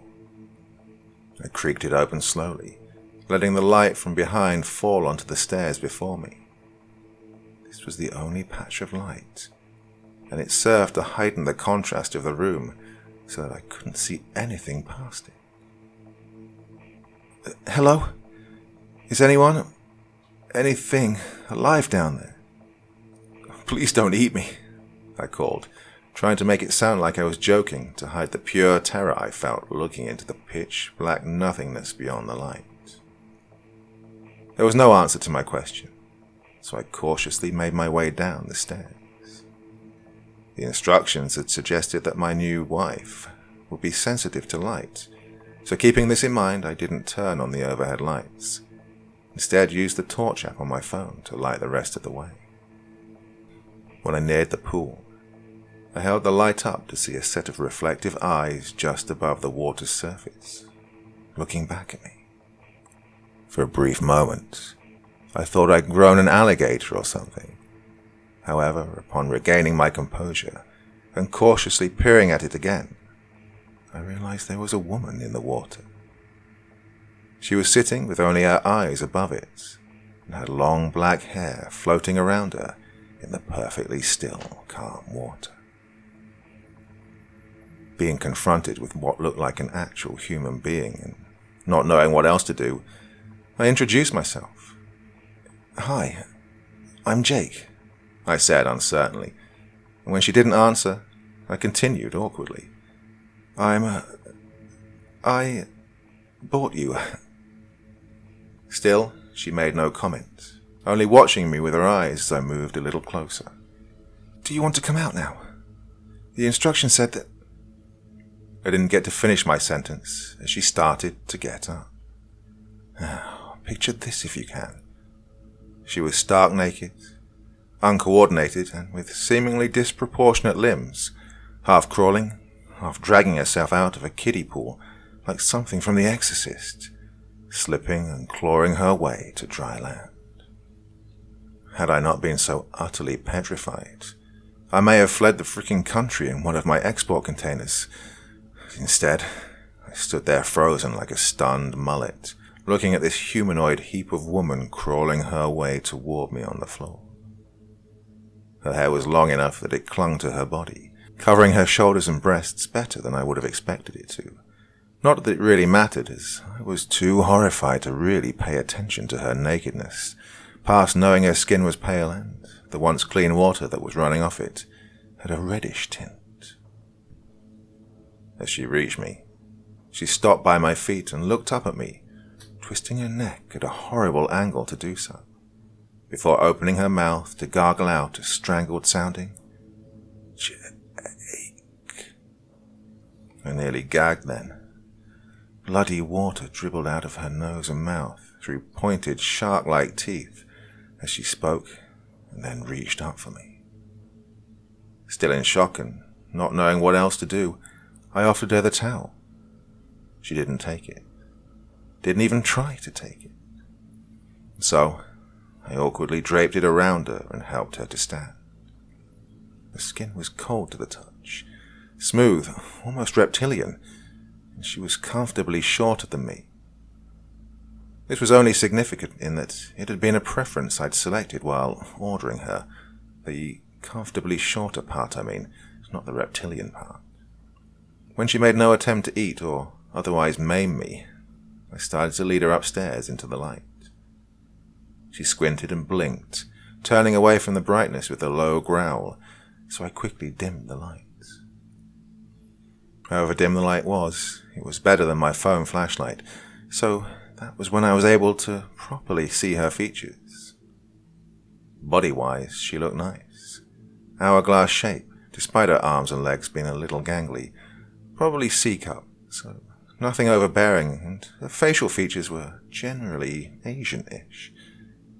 Dark almond-shaped eyes with long lashes, petite nose and mouth, and, as I looked at her, I realized that she actually resembled my ex in a weird, just grew this in my basement from a tub of unidentified parts kind of way. I mean, the match wasn't exact, but they could have been sisters or something. Other things of note are that her skin was even more pale than I'd thought. I'd even go as far as to say it had an iridescent quality to it, and her eyes had no contrast. They were fully black. And when I say black, I mean extremely black, like oil where different colors reflected in them. Her toe and fingernails were much the same, oily black, but also long and curved like a predator's claws. Once we made it to the kitchen, I sat her down and asked, "Are you hungry? Thirsty, maybe?" while offering her a glass of water. There was a long pause as she stared at me before she murmured something so quiet I didn't catch it the first time. "I'm sorry, what was that?" I asked hesitantly, leaning in closer to hear her better. Without looking away from me, She repeated herself slowly and purposefully. "Hungry," she whispered, her voice scratchy and dry. I felt my heart drop a little at that point. Of course my new wife was hungry. Maybe she'd like to eat my liver with some fava beans and a nice Chianti. Well, if nothing else, I was pretty certain that she was about to demand that I sacrifice some virgins to satiate her appetite. But she gave me no further instruction, so I did my best. The answer to my uncertainty came in the form of a grilled cheese sandwich, which she ate when I presented it to her, so I assume it wasn't not on the menu. To be perfectly honest, at this point, I didn't know what to do. I hadn't truly been expecting a living being to come out of the drum of unidentified lumpy liquid, poured into water and left stewing in the darkness, and yet here she was. However, after eating she looked tired, so I took her to the guest room and let her lay down. She didn't seem to know what to do with the bedding, and so I ended up sort of awkwardly on top of the bed where I'd folded the sheets over her. I left the room fairly swiftly after that, locking it behind me. To say that this wasn't what I ordered is an understatement. It wasn't even human for all I could tell. Trying to get some understanding of what she was, I decided to go back to the basement and look at the water she'd been in. This time, I turned on the overhead light and went down to take a look. As I approached the pool, I saw that the water had settled into 2 layers. The top layer was mostly clear and looked to be just water, while at the bottom, a thick, reddish-brown sediment had formed. To see if there was anything hidden at the bottom, I decided to stir up the water with a broom handle and drain out as much of it as I could. Now, I'd like to point out that the water didn't smell until I started to disturb it. And then I could smell the familiar, pungent odor of something unspeakable rotting and, to my horror, I could feel the broom clattering against something on the bottom, beneath the film. Without thinking, I reached into the murky water to retrieve whatever it was, assuming something ordinary had fallen in at some point, only to find myself holding a bone. It looked like a human femur, and yes, I did throw up again. By the time the pool had drained, I found a collection of bones, all of which I'm sure were human. Well, a dead cow, a variety of insect husks, and some waterlogged herbs that I couldn't identify. I'll spare you most of the details regarding how I disposed of these items. Let's just say, it wasn't easy. It took most of the night, and I passed out right after.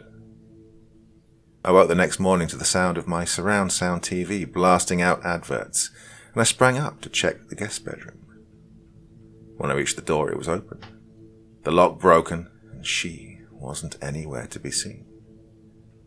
To say this was unsettling was an understatement. I took the umbrella off the coat hanger in the hallway and made my way towards the sound of the TV. As I approached, I could hear talking. Not just from the ads, but more like talking as if someone was trying to do a voice check. The pitch and tone would change as words were said in different orders. It sounded similar to a deaf person speaking, only that the words were becoming clearer with repetition. I made my way through the kitchen and saw in the sink that there was a mess of blood and teeth in it. Unsure of what to make of that, and entirely unable to process it, I mostly ignored that detail and continued on into the home theatre. When I reached it and rounded the corner into the room, I saw the person speaking was her. Well, from what I could tell, she was practicing speaking, and when she noticed I was there, she turned to face me with a crooked kind of smile. To my surprise, her teeth were normal, and suddenly the mess in the sink made a little more sense. Had she pulled them out and grown new human ones? Well, the next thing I noticed was that her skin tone was more human, no longer incandescent. In addition to this, her limbs were now proportionate, her nails manicured, and her eyes weren't fully black anymore, though the irises were still a little too big. Good morning, she greeted me, though looked puzzled as to why I was holding the umbrella. Most important meal of the day is prepared, she announced, gesturing to the table where there was a bowl of cereal overfilled with milk waiting for me. I stared between her and the drowned cereal for a moment, while she stood unblinkingly waiting for me to sit and eat. Not wanting to anger her, I did sit and poke around at the soggy breakfast, but she didn't seem to mind as she turned back to the TV. In the days that followed, she continued to improve, I suppose you could say. Her voice and speech patterns became more normal. I told her to read, and her meal-making abilities improved. By all accounts, she now seemed perfectly human. I haven't told my friends about her yet, but last night was the first night we shared a bed. We didn't do anything, if that's what you're thinking, so I can't comment on that. However, I will say that she smells amazing. Her hair, her skin, it's indescribable. I think I love her. I find myself forgetting what she started out as, and that's why I thought it was important to update this. She's just so alluring now. I want to do things for her. I don't want to go out to work, so I can just spend more time with her. My phone keeps ringing, but so far I've been ignoring it. Last night I just stood by and let it ring out. I did listen to the voice message though. It was Braden. He was complaining about having not seen me for a while and was apparently calling to let me know that my ex, I forget her name now, has been reported missing. In the few weeks following my wife's birth, creation, spawning, I'm not sure what to call it exactly, she became the perfect wife. There were, of course, minor glitches. For example, as I mentioned before, she had to learn how to speak in a natural manner. Next came behavior. Small things such as blinking occasionally rather than burning holes into people's souls with an unintentional death stare, or fluttering her eyelids like she was having a seizure when people greeted her. We also had fun learning about simple movement mechanics, like reflexes. For her, moving aside when objects were inbound for impact wasn't a consideration, and yes, it was a little awkward explaining to the kids next door why my wife stood motionless as their stray football smacked her square in the face. It turned out okay, though. They just thought she was super metal. In the general public, I found she blended in quite well, and I could play off most of her strangeness as an horrific sense of humour. Though I still don't trust her to shop alone. The first day I'd taken her to the supermarkets, I asked her to grab some cheese while I got bread. I came back to a cart overflowing with cheese and empty refrigerated shelves. She also tended to ask if we needed whatever item she'd spotted on the shelf, as she was already loading several of them into the cart. "No, sweetie, we don't need 4 can openers," was a regular conversation we had. Though when she answered me once with a sly smile saying, "Aren't I always supposed to be right?" I had doubts as to whether or not she was really actually joking with me or not. In terms of homely things, and again I don't mean to sound like a jerk here, she was great. In fact, she did more than I expected her to. She kept record for me of important dates and bill payments. It was sort of like having a secretary, I suppose. The house was perfectly clean. Breakfast was made by the time I got out of the shower every morning, lunch prepared and packed before I went to work, and dinner on the table when I came home. Her meals were wonderful.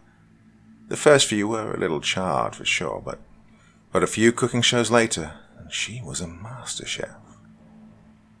One weekend I woke up early to treat her to breakfast before she could make it for me, but my gesture only made her fret, and no amount of my assurances could calm her. She was very insistent that she be the one to make meals for me, not the other way round. I'm not sure where she got that from. I don't remember selecting a will-be flawless 80s housewife in my preferences. Maybe she picked it up from the TV, since she liked to watch a lot of older sitcoms. Nothing really unusual happened, to be perfectly honest. My phone battery shit itself. The damn thing stopped holding charge. I had more of an appetite, probably because her cooking was so nice, and I was a little more tired most days, though I was also working a lot harder during the day so that I could be at home at a reasonable time in the evenings. However, as we were settling in for dinner after work on Friday, there was a rather intrusive knock on the door. Begrudgingly, I got up to answer it. I really just wanted to eat, and here someone was interrupting my meal. As it turned out, it was Braden. He pushed past me into the house with a, "Yo, haven't seen you for ages. Didn't you get any of my messages? Where have you been, and what's that smell?" He asked, his lip curling in disgust. Feigned disgust, that is, I'm sure, as the only smell that filled my home at the time was my wife's cooking. Confused, I shook my head. "I've been working. I didn't get any messages," I told him, and then hesitated. "Oh, actually, I got one. Someone's missing?" I asked, following after him as he seemed to be trying to locate the source of whatever he was smelling. "Yeah, man, Zoe. She's missing. Well, her family said they've been trying to call you. Didn't you get their messages?" he asked, looking at me like I was crazy. "Who's Zoe?" I queried, confused. "Very funny. You know Zoe, your recently ex-girlfriend?" He reminded me, and then it clicked. Like a small piece of a puzzle I'd been missing, it suddenly came back to me. "All right, yeah. Sorry, I've been so busy. I haven't got any messages. I stopped as Braden interrupted me suddenly. "Yo, who the hell is this?" he shrieked, recoiling from the kitchen, startled. It took me a second to realize he'd found my wife. "Oh, Braden, meet Alice, my wife," I informed him as he stared at her, dumbfounded. "Pleasure to meet you." Alice paused to smile as she greeted him. She was dutifully covering our dinner plates with tinfoil to preserve them, knowing the food would get cold as Braden and I spoke. There was a long moment where he just didn't say anything. He paced back and forth a moment, casting glances at Alice, then myself, before finally throwing his arms up and asking, "When did you get married exactly? 'Cause I don't remember no wedding." I realized then that I hadn't mentioned anything to him, or explained anything. Hadn't even occurred to me that, I had to. It felt to me like Alice had always been a part of my life, and I struggled to remember that she'd only arrived recently. "Oh, okay, yeah, you're gonna love this. Remembered when we joked about buying a wife?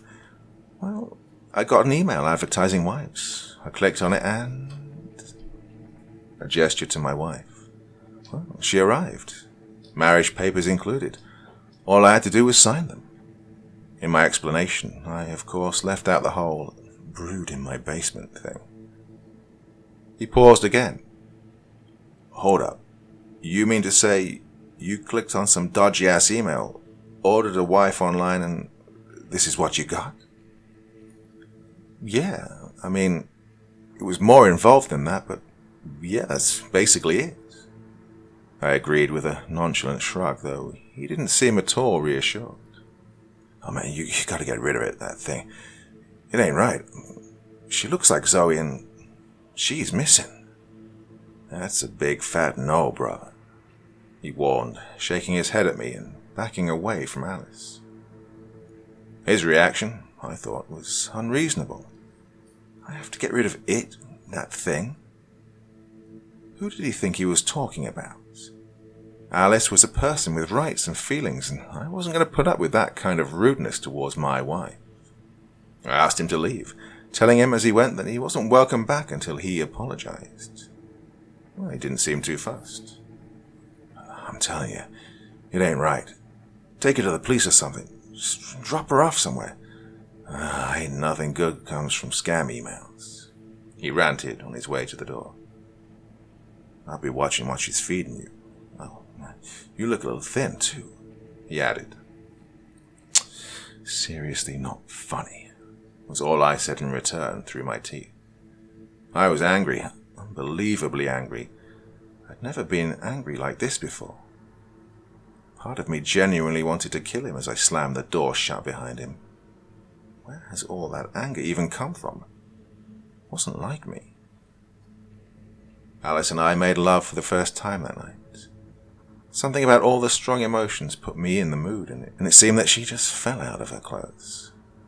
I will mention, since I'm sure most of you are morbidly interested, yes, she was amazing in the sheets. Well, I won't go into too much detail, except to say that she did things in ways I'd never experienced before, and it was, without doubt, the best I've ever had. In the days following, I heard nothing from Braden. It seemed he was unwilling to apologize, and I brushed it off with a whatever dude kind of attitude. I also got a new phone, since the old one was all but useless. If I was missing messages, then, well. But soon I noticed that it too seemed to have a battery issue, so I took it back for a service. They told me at the store that it was going to take a day or two to send it away and sort out, so I'd be without a phone until then. That didn't really bother me, though. As I sat down for lunch the next day, I did feel a stab of regret about it, as I meant I wouldn't get the usual, "Hope you're having a good day," text from Alice. Thinking of Alice and my phone naturally led my thoughts astray, to replaying what Braden had said to me. "I'll be watching out what she's feeding you." I'm not sure why that came to me, just as I was about to take a bite of the sandwich Alice had prepared me, but it did, and I found myself eyeballing the sandwich suspiciously. It seemed fine, just your standard lettuce and chicken between 2 slices of whole grain bread with mayonnaise. Nothing obviously harmful, so I can't explain exactly why I threw it into the small trash can beside my desk, and instead ordered food from a little stand across the street. As I ate my not wife-prepared food, I felt kind of strange. It made me feel sick to eat it, and I realized that I was all but inhaling it. God, why was I suddenly so hungry? I mean, I was more often than not hungry these days, but this was different. I was eating like a starving dog. Because of this, I picked up some takeaway on the way after work and ate it before I got home. When I arrived home, however, I instantly felt guilty. Alice had dinner ready for me on the table. I apologized profusely, telling her that I just felt so full from her sandwich that I didn't need anything else, and went to bed early. She didn't join me right away, as she usually would have. I assume that was because I'd made her mad by refusing dinner. But when she did, I could feel her glaring daggers at the back of my head. In the morning I got up and left early without having breakfast. I went straight to the store to see if my phone was repaired. I doubted it would be. I just wanted to get out of the house, really. I was surprised to learn that, in fact, it was ready to go. The guy at the store handed it back to me without really saying anything, just that it was fixed, so I asked what had been wrong with it. He hesitated a moment, as if trying to decide best how to broach the subject. There was nothing wrong with it. The battery just needed to be charged, he said carefully, and I could tell he was doing his best to not out-call me an imbecile for not knowing how to charge my phone. Needless to say, this confused me. I'd put my phone on the charge every night, checked the switch was on, done all the right things, and yet each morning when I woke up, it would only have 5 to 6% battery. A wave of nausea swept over me as I considered that maybe, just maybe, Alice was unplugging it after I went to sleep and plugging it in again shortly before I woke up each morning. Looking at the phone, I saw that I had a decent amount of unread texts and voicemails, and they were all recent, with the oldest one being just after I dropped the phone off for repairs. Had Alice been deleting my messages? Were these ones only here now because she hadn't had access to my phone? This paranoia swirled in my mind every second for the rest of the day. At work I listened to a couple of voicemails. One in particular stood out. It was from Braden. "Hey man, look, I'm sorry about the other day. I'm really happy for you, just, dunno man. She freaks me out. her eyes, they're cold, like a shark. And the way she looks like Zoe. I mean, I know you got a type, bro, but isn't it just a little weird how she shows up all Zoe lookalike and, well, then Zoe just goes missing? Anyway, that's all I gotta say. We'll talk soon, yeah? Well, I said I was sorry. Just give me a call when you get this. Bye, bro. I didn't call him back, but his message certainly stayed with me. It made me remember the discarded sandwich from the day before. Curious, I leaned over my desk to check its position in the bin, and to my horror, saw that it was growing unnatural pink tendrils that pulsed as they struggled to haul themselves out of the trash. Disturbed, I drove home in silence with my thoughts, and by the time I pulled into the driveway, I decided that I was going to confront my wife. She could speak and reason. Surely we could talk this through, get it sorted out. Apparently, she'd come to the same conclusion as I had, because when I walked through the door, she was waiting for me in the lounge with her arms folded and no dinner on the table. The universal sign of a pissed-off wife. "You left today, without breakfast, without even saying goodbye," she said immediately. "Okay, yes," I agreed, but before I could continue, she did. "All you have to say is, okay, yes," she yelled, offended, and as she took in another breath to yell, I took my chance. "You've been taking my phone off charge and deleting my messages, and I don't even know what you've been feeding me," I blurted out without any tact whatsoever. This caused her to pause. Her mouth snapped shut and she stared at me, unblinking. So I continued. "What are you?" I asked with dry lips. "Where did you come from? And why do you look like Zoe?" In response, she now smiled. She smiled a smile that grew. It spread slowly across her perfectly red lips until her teeth were showing and then stretched out impossibly wider.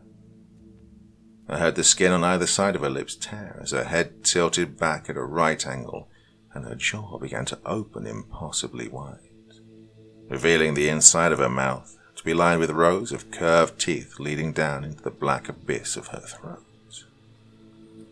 From her back, her spine seemed to crack outward, breaking the skin and allowing malnourished arms covered in a slimy red fluid to push violently out through her shirt. Now, some men might imagine that the worst part of confronting their wives would be the possibility that she could leave them. For me, the worst part was watching her eyes bulge and split into more eyes like a rapidly dividing cell. I stood unable to move as she transformed from the beautiful Alice into this thing, and once it was done, she seemed to turn to me, her multiple eyes all somehow focusing on me. If balls can shrink, mine did in that moment. "Are you sorry now, Jake?"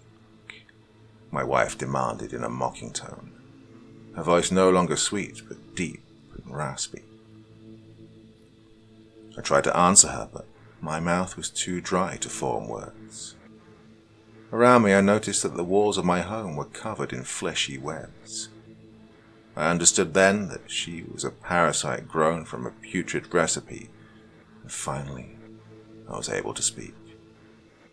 "Yes, I'm sorry.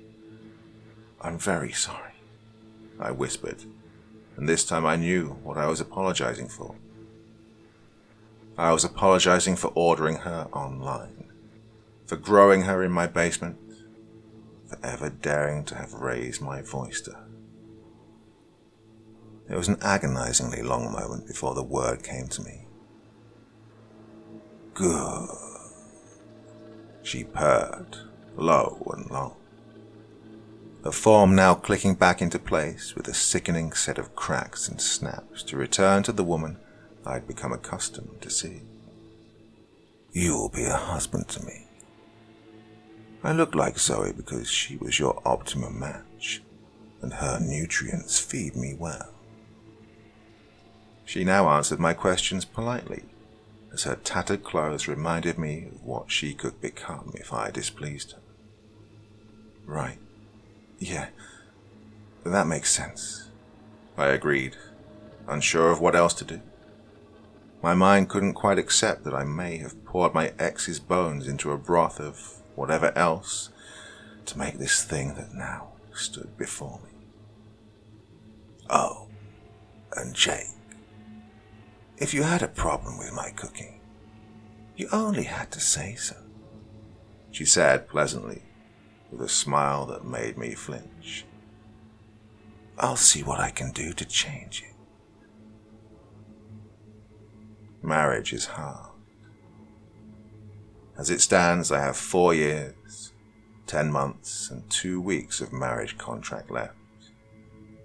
And she wants children. All I can say is that I am truly sorry.